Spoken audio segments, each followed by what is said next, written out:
Imagine in 36 months, you go from working 2 jobs, 9 to 5, plus, working for somebody else, but you still have that sparkle in your eye, that fire in your belly, the electricity in your feet to be an entrepreneur. You wanna go out and you wanna do something special.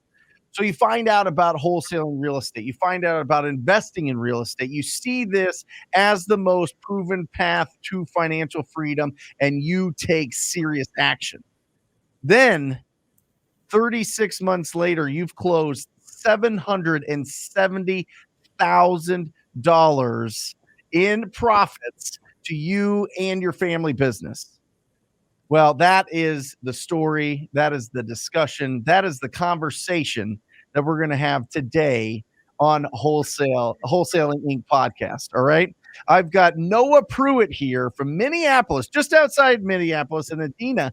And this is an incredible story because I think this is a story that a lot of people have, Noah. So, first of all, welcome to the podcast. And second of all, congratulations on all the success. And I'm sure everybody wants to know, how did you find out about and start your wholesaling business? Well, first of all, I want to say thanks for having me on the show, Brent. I wouldn't be here, honestly, if it wasn't for you. Ever since I started and first, Googled how to make money working from home, and I found you on YouTube and just went head deep into YouTube University. And honestly, you've been the guy since day one, and I've tried to model my business after yours and stay lean. And I just really want to thank you, and it's an honor to be here. I feel like I've manifested this. I told my wife years ago I'm going to be on that podcast one day, and here we are. I love it. But we all know, Noah, that you did all the hard work. So let's get into this. So you were, what was your background? What were you doing before you became a full-time real estate investor? Yeah, kind of like, I've watched a guy that used to work for you. Who's the guy that plays Madden while he... Luke Rothfold, yeah. He's the man. Yep. But kind of similar story to him. I mean, I was an ex-bartender and car salesman. And, so I've kind of been used to talking to customers and building rapport. But yeah, that's how I started. I was a bartender for 9 years. And then after that, I needed a change. So then I went into car sales, and, I was making six figures a year selling cars, but it just, something about it just didn't feel right. And it just didn't give me the fulfillment that I was looking for and the time freedom that I was looking for. And I knew that I always wanted to be an entrepreneur, and I always wanted to be my own boss. That's always been in me since I was in high school. I knew I wasn't made out to be an employee. Yeah, I think it's really interesting, Noah, and I think about this a lot about, when you have that fire in your belly, but maybe there's certain things that, you're responsible for, whether it be a family, whether it be bills, whether it be parents, whether it be siblings, whatever it is. We all have different situations, but we find ourselves, okay, well, I'll go do this for a while to make some good income so that I can make sure I can take care of all these responsibilities like you were doing, selling cars. But in the back of your mind and in your heart, wait a second, I want to own my own business. I want to have control. So you get into something like that for 9 years, but then you start kind of side-eyeing different things, right? How to make money from home, looking into wholesaling real estate, looking into this incredible opportunity that is finding discounted properties and then matching those up with buyers in the marketplace and making an incredible income. So I love that you went from, selling cars and making drinks to doing this business. I mean, it's a beautiful example that you can do it. How long did it take you? Did it take you 3 years? Did it take you 6 months? Did it take you a year? Like, set expectations for people that are really hungry out there for what they can do in this business. Yeah, I mean, I completely agree with you that this is the greatest business ever. I mean, there's no other business like it. There's no other business where you can go from nothing, essentially, to making six figures, and you can do that in a year. Yeah. And for me, it was about 3 months until I got my first deal. But But I mean, we were going after it hard. I was calling, morning on my way to work. I would call on my lunch breaks. I would call. I don't know if most people don't know this or not, but you can actually use the Mojo Dialer app on your phone. So I was calling while I was driving, and it was bananas. It literally was. So about 3 months from when I pulled my first list to when I locked up my first contract. Then it was about another 30 days after that. So about 4 months from pulling the list to closing the deal.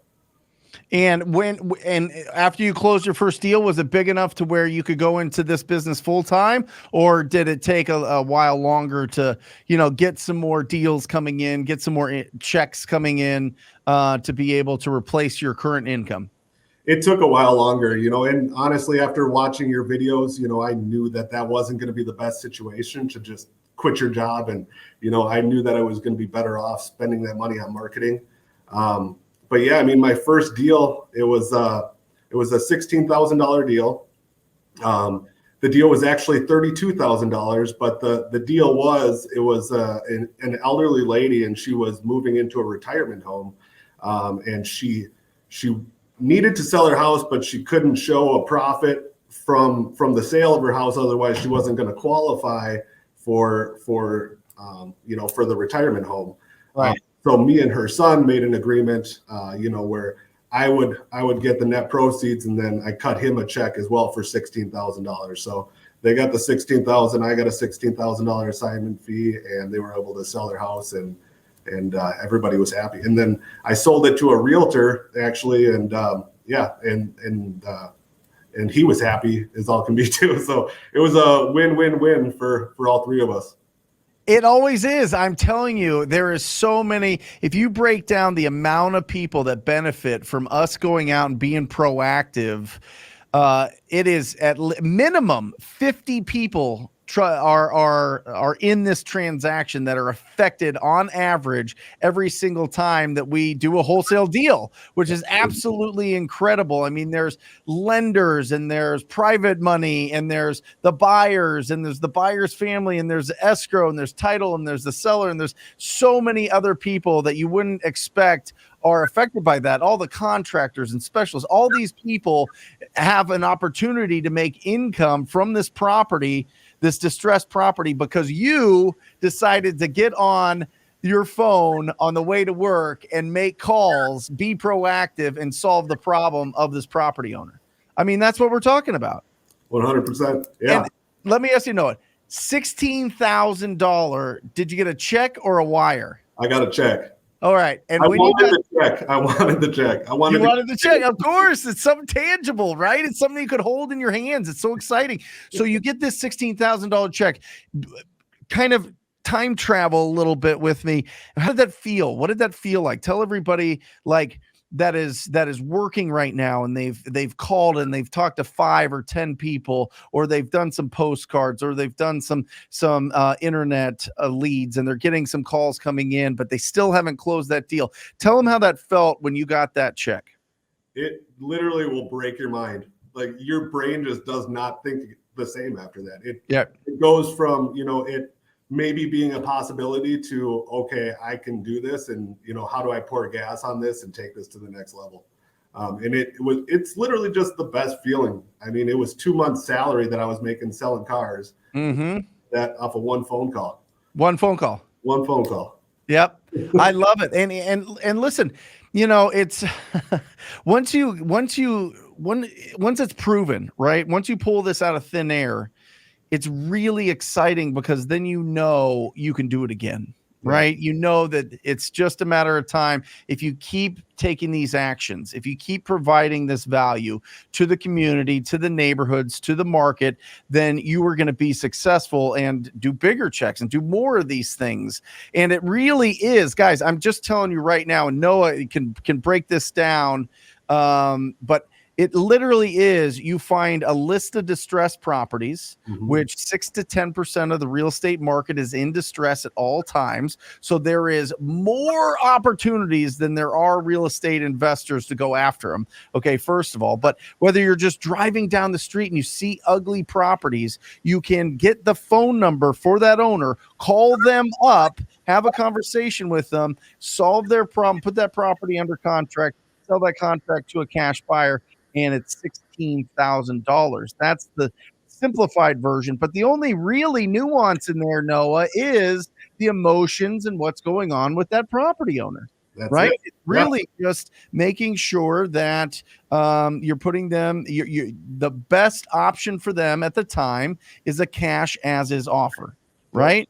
Yep. That's it. I mean, that's really the whole layout of this thing. If there's a mystery to wholesaling, if there's a mystery to finding these opportunities, let me just get rid of that mystery. That's all it is, right? Yeah, it's all about being consistent. I mean, literally, it's as easy as driving and finding a house that needs some work, or pulling a list, and then you pick up the phone, call the list, and the most important part is following up. Once you finally get that lead, you gotta follow up with them.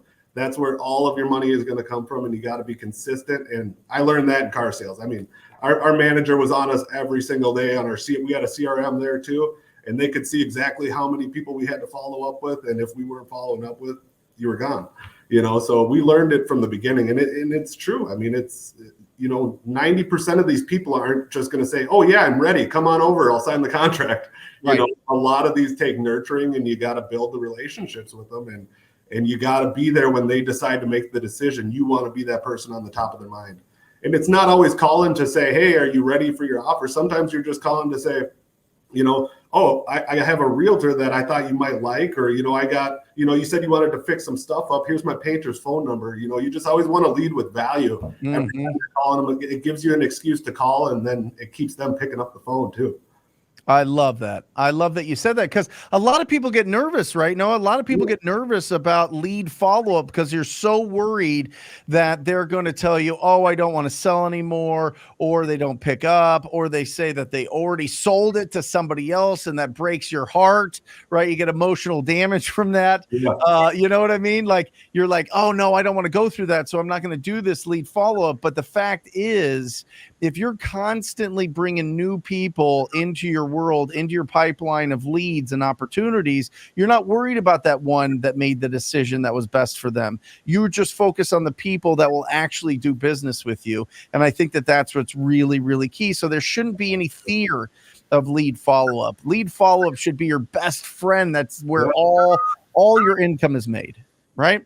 Absolutely. I mean, you want them, they're doing you a favor by just saying no. Honestly, it's your job doing follow-up is to disqualify these people. You want to get those junk leads out of there as soon as possible, and get to the people that are actually going to do business with you. I'd rather somebody tell me no and to beat it right up front than drag you along for 6-8 months and then list it on the MLS. Love it. Yeah, I just want to talk to the people that want to do business with them. So when you were starting, Noah, what lists were you calling? So I started out doing pre-foreclosures, absentee owner. I was trying to go after as much distress as possible since I didn't have much money to begin with, and and I didn't really know what I was doing. The first two deals that I got, one was absentee owner, and then the other one was pre-foreclosure. Love it. Yeah. So that first deal was just a tired landlord. Yep. Just somebody that owned the property. They don't live there. Was it vacant or was it occupied? The first deal was the pre-foreclosure. Second was tired landlord. But got it. Yep. The pre-foreclosure was vacant or occupied? That was occupied. Yeah, that was the elderly lady that had to go to a nursing home. That's right. And then the absentee owner was vacant? Yes. Yeah, I find that really interesting, Noah. I look at these properties and it's 50-50 for us. It really is. 50% of the times they're occupied by a tenant or the owner. And then the other half of the times they're vacant. Yep. And I'm telling you, the vacant properties, man, people are ready. When somebody moves out of those and they're really ready, they are motivated to make a decision quickly. With the owner occupied, or especially the tenant occupied, it takes more time of follow up for the property owners to have confidence that we can help them, we can buy their property and help take care of the tenant to move on to another property. Are you working with a lot of tenant owned properties or owner occupied properties where you have to, really build that relationship and that trust with the property owner so that they feel comfortable, moving forward with the deal?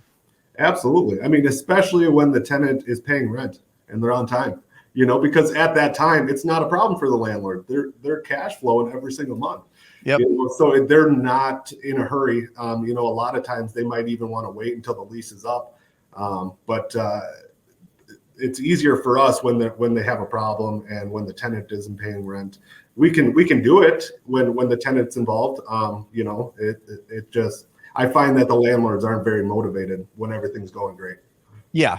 Yeah, that's it. Well, and sometimes they just, it's at that point where they're just done with the property. They've owned it for forever. They've squeezed everything that they wanted out of it. They haven't renovated the property. They haven't fixed it up. The tenants are okay, but they've had the same, rental rate, monthly payment that they have to pay since for the last 10 or 15 years or something like that. And they're just like, you know what, I just want to move on. And that's when we step in. And we find a lot of opportunities that way, a lot of opportunities. So anyway, right now, because with Minneapolis and St. Paul, I don't know if you're aware, but they just passed a rent control in St. Paul, and Minneapolis didn't pass rent control, but they passed the ability to do rent control in the future. So it's in the works. St. Paul just made it where you can only raise the rent 3% a year. So I've actually just recently, we've gotten a ton of landlord leads because a lot of these guys in Minneapolis and St. Paul are moving out to the suburbs now because nobody wants to be told how much they can rent their property for. Incredible. Great advice there. Anybody in that market, you better be calling your tired landlords as soon as possible, or Noah's going to take all of them. There's too many for you to take all of them. So Noah, I know that this is a family business for you. So talk to me about that. How does that work out? It's you and your wife. You guys are running this thing. Do you have more people on your team? Talk to me about your team and your business. Yeah. So, when we first started off, my wife was a key part in this business. Honestly, I wouldn't be where I am without her. And she was, she was right there side by side with me while we were doing cold calling on our lunch breaks. I'd get home for lunch and she'd have a sandwich made, and then we'd pull up Mojo and we'd start calling together. Since we've gotten to the point where we're doing, a few deals a month, she's, kind of taken less of a role in the business and focus more on the kids. But yeah, like I said, I wouldn't be here without her, and everything that I do in this business is for her and my two little boys, Jackson and Charlie. And it's, it's remarkable. It's given me the ability, to spend time with them and in February where I'm taking them on a trip to Florida, and we're going on a cruise, and it's just all things that we're able to do because of this business. But yeah, on like the rehab side of things too, they love to get involved with that. So my wife will pick out the finishes and stuff like that.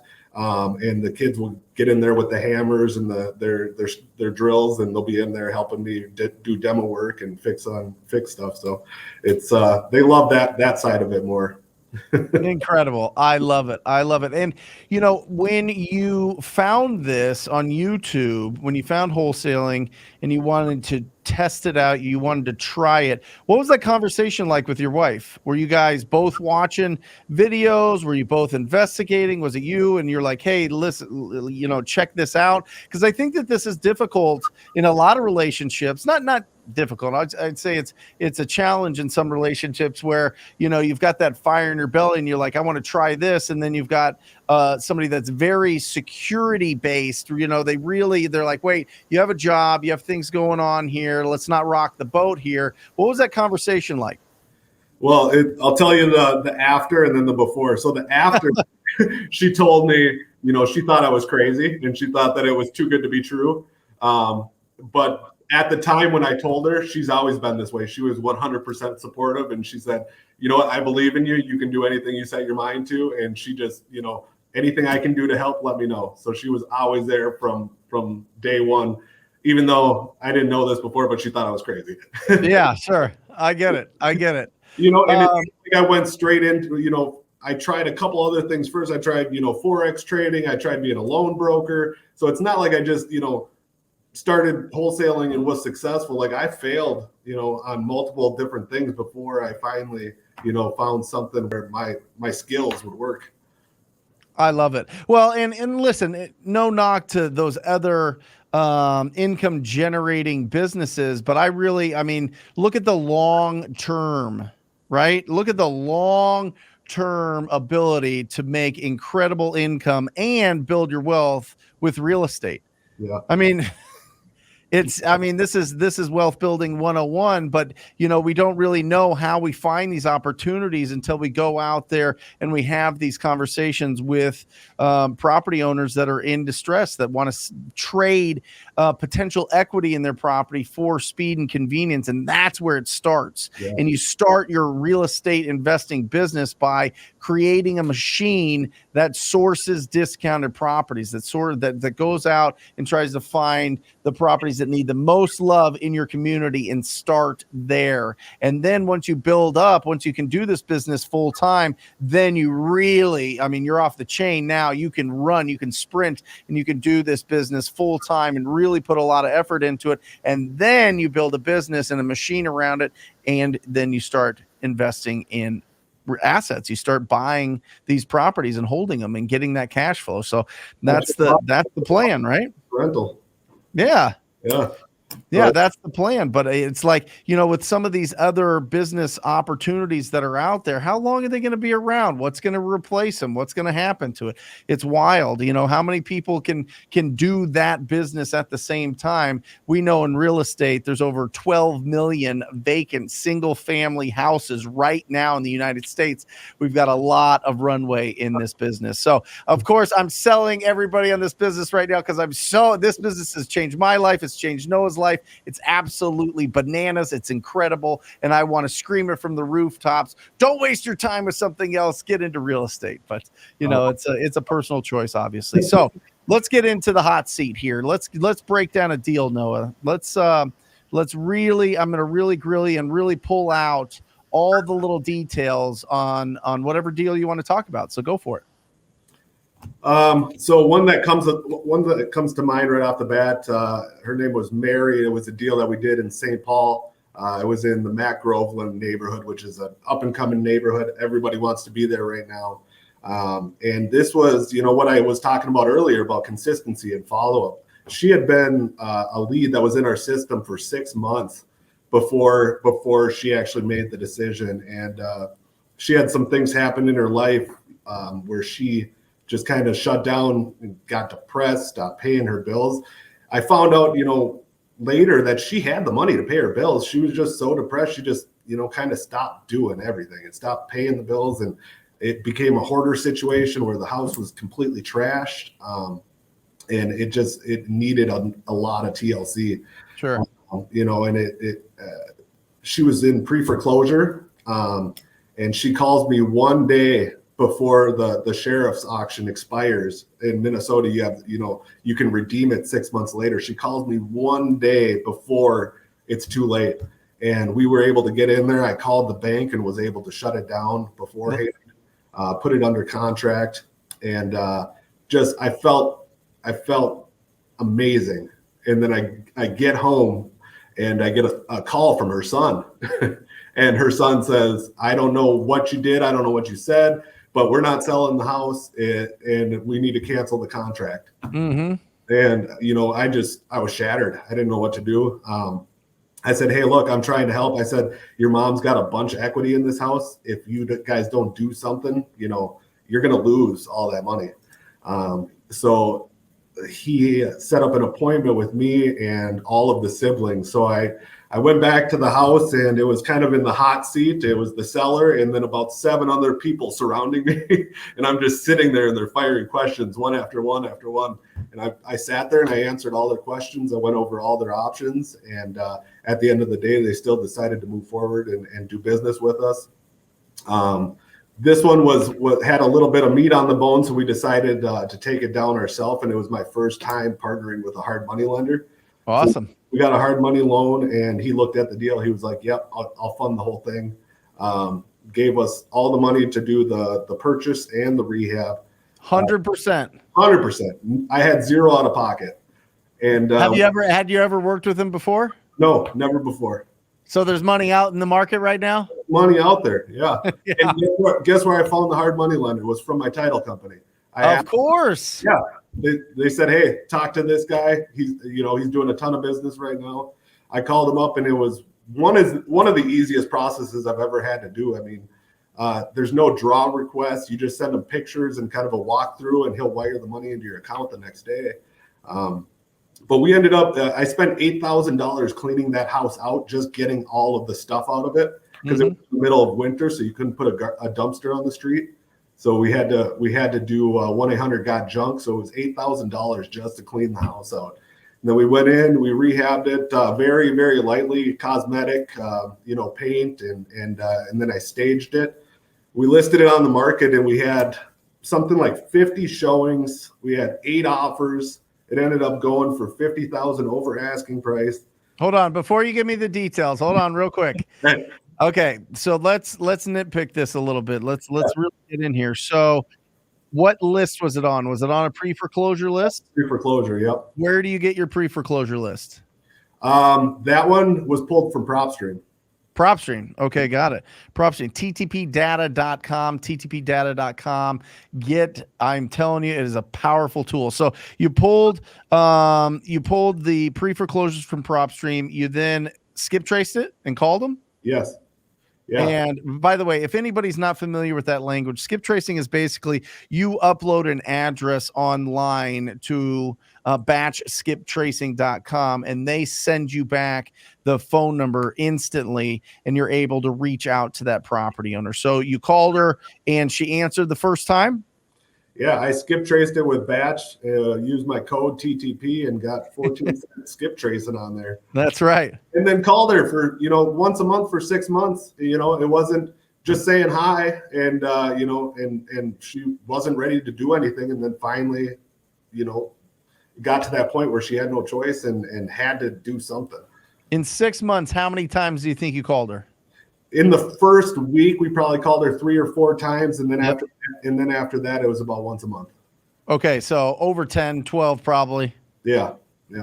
That's usually what it is, by the way. Everybody out there listening, 12 to 14 times you have to call, a text message, voicemail, whatever it is, all of them to either get a yes or a no. That's typical for lead follow-up. So in your mind, don't think, "Oh, I've called this person 3 or 4 times." No, listen to Noah here. This is real life, 12 to 14 times. This was all pre-appointment. Had I seen the house and known the condition it was in, I would have called her twice as much as that. Sure. But yeah, I hadn't even been to the house until one day before it was, going to be sold. Isn't that incredible? And listen, that's not uncommon, Noah, right? I mean, people wait to the very last moment to make a decision. And like you were saying, there was something emotional going on there, right? Something that had stopped her, some sort of, depression, really, that had set in. And when people are in that situation, they close up. They put themselves into a little cocoon and hide away and try to not bring their drama to other people, and that usually leads them to make a decision very, very, very close to the time where they're going to lose the property. So you got in there and you were able to postpone the foreclosure? Yep. Awesome. Now that's something that is really key for everybody listening. If you have somebody that is in pre-foreclosure and it's getting really close, if you have a purchase contract, you can reach out to whoever's responsible for that auction, or reach out to the bank directly and get that postponed. The bank doesn't want to foreclose. Yeah. Cost them a lot. They know. don't want to have the liability. They don't want us to have that on their books. Trust me, they will work with you if you communicate effectively with them and show them that you've got in a valid purchase contract. And if you have a good title company, they'll do that for you. You give them the purchase agreement. You tell them, hey, we need this thing, and they took care of all that for me. So I love it. I love it. That is incredible. So then, what did you buy it for? What did you sell it for? And what was your net profit on this deal? So we ended up buying it for $130. I had some hard money cost into it, for about $20,000, which put us around $150. And then we put I'd say around $20,000 into it. Okay. And then 8,000 being just cleaning it out. Yeah. And then we ended up selling it for $300,000. Oh, okay, that is bananas. So what did you net on this, Noah? We netted $104,000. Come on, man. Come on. Let's go. $104,000. It all started with pulling a list, ttpdata.com, pulling a list, getting the pre-foreclosures, calling up, having a conversation, following up 12 to 14 times, having an appointment, signing a contract with that property owner, then having to go back and prove that you can solve this problem in front of 7 loved ones, family members, which, by the way, no, I love that they did that. Yeah. Because the worst situation is when it's going all the way to when it's about to close, or even when it closes and the family doesn't know about it.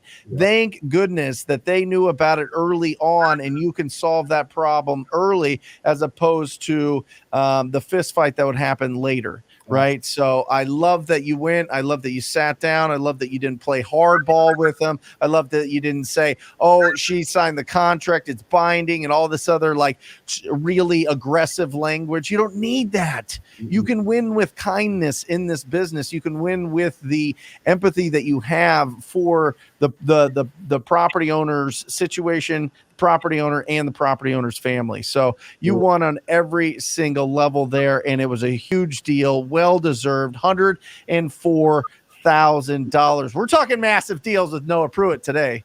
I am telling you, that is absolutely bananas. I love that. I literally, you were breaking that when you said 300,000. I literally got goosebumps. You know what I'm saying? I love this business. I love this business so much. It's like that. If you really have a kind servant's heart to go out there and make an impact in the community, you're going to be paid really, really well, to the tune of $770,000 over the last 3 years. So as you look back on that, Noah, how do you feel, and what does the next 5 years look like? That's something that I actually wanted to talk to you about. But I feel amazing, but also, still like I'm still at the beginning of this journey, and still, it's I'm still even struggling with consistency. Sure. 1 month you'll do 4 deals, and then 1 month you'll do 1 deal. So it's I just really want to take it to that next level. And do you have an acquisition manager? I don't. I've tried it. I've had 2 different acquisition managers that were friends, and it's tough. I would hire a junior acquisition manager. I'd pay him a base of $2,500, and I'd give him 3% of the deal. And I would have them know this is what I do in my business. And it has been incredible, the impact that this has. And all Chad does in our business is do lead follow-up every single day. And my main acquisition manager, which will be you for now, Noah, only touches people, only starts the conversation and starts working with that lead once the timeline is short and they're ready to go. And that's where you need to really, really spend your time, build the systems, get somebody in there, get somebody with a sales background, some sort of door-to-door sales, get on LinkedIn, look for anybody that's working for solar companies or pest control or whatever it is in Minnesota. I don't know. I don't know what, people go around and that are really proactive, but somebody that has that and somebody that's interested in real estate, somebody that wants to walk in your footsteps and see what's going on.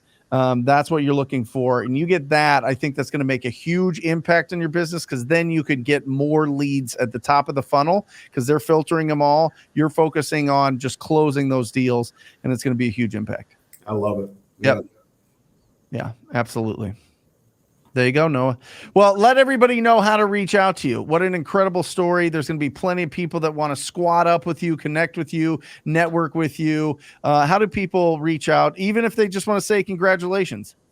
Well, I'll give you the and I'm one of those crazy guys. I'm going to give you my phone number.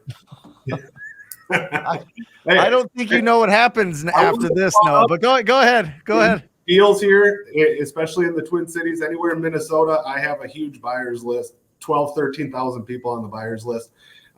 Best way to reach me, 612-430-5630.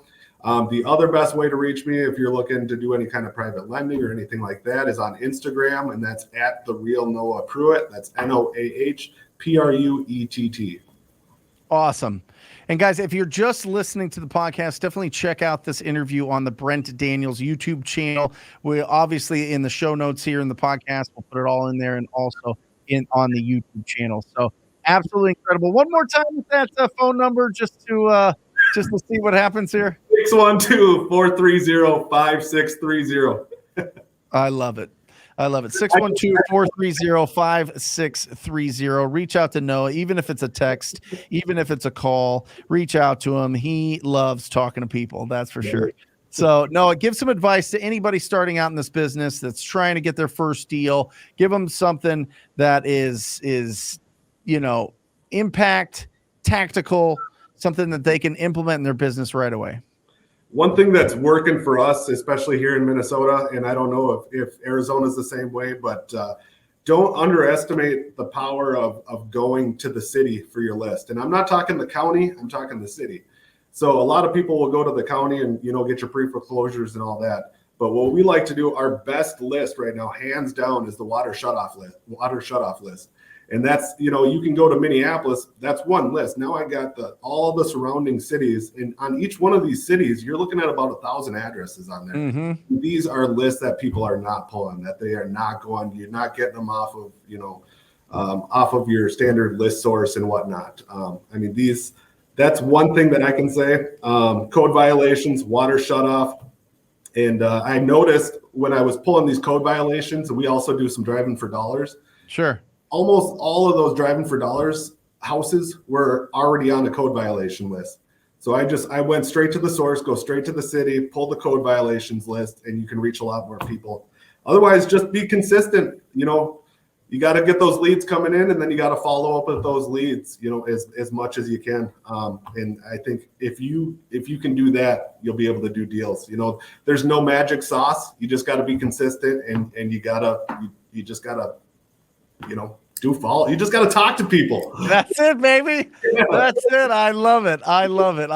Well, Noah, congratulations to you and your family, your two boys, Jackson and Charlie. Absolutely incredible. They get to see you in action. They get to swing a hammer. This business is rewarding on every level if you let it be. So congratulations, Noah. And I think the next 5-10 years are going to be absolutely bananas for you. So I'm excited to watch that and see how you progress and really grow this business into something incredible. But get your junior acquisition manager. All right.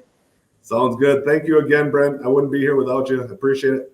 Awesome. Well, listen, everybody out there listening, you can do this business if you focus. And that's really my mantra for the next 12 months. And I really think it should be yours too. If it's your first 12 months in your real estate business, the word is focus. Focus on ugly properties, big checks. I'm telling you, don't get bogged down with all the other things, all the incredible other opportunities that you can have in real estate, like creative finance and building your portfolio and fixing and flipping and developing and land and all these other things that you can do, right? Focus on ugly properties, big checks for your first year and watch your business absolutely blossom and explode and do amazing things for you financially. And if you are interested in joining the most proactive group in real estate investing, it is the TTP family. It is the TTP coaching program. Go to wholesalinginc.com/TTP. That's wholesalinginc.com/TTP. Check out what it's all about. Check out everything that you get, all of the support, over 100 hours of support calls that you're going to have access to, let alone every step of this process all lined out for you so that you can skip the front to the front of the line and be as successful as fast as possible. But check it out. Don't listen to me. Go check out all the testimonials, check out all the successes that people have had, and keep scrolling and scrolling and scrolling. If it feels good in your gut, make sure that you sign up for a call. We look forward to working with you, and I look forward to working with you personally. And that's it. Congratulations to Noah and his family. What an incredible story. And I'd love to share your story sometime too. So go out there, and I encourage you, as always, to go and talk to people. Love you guys. See ya.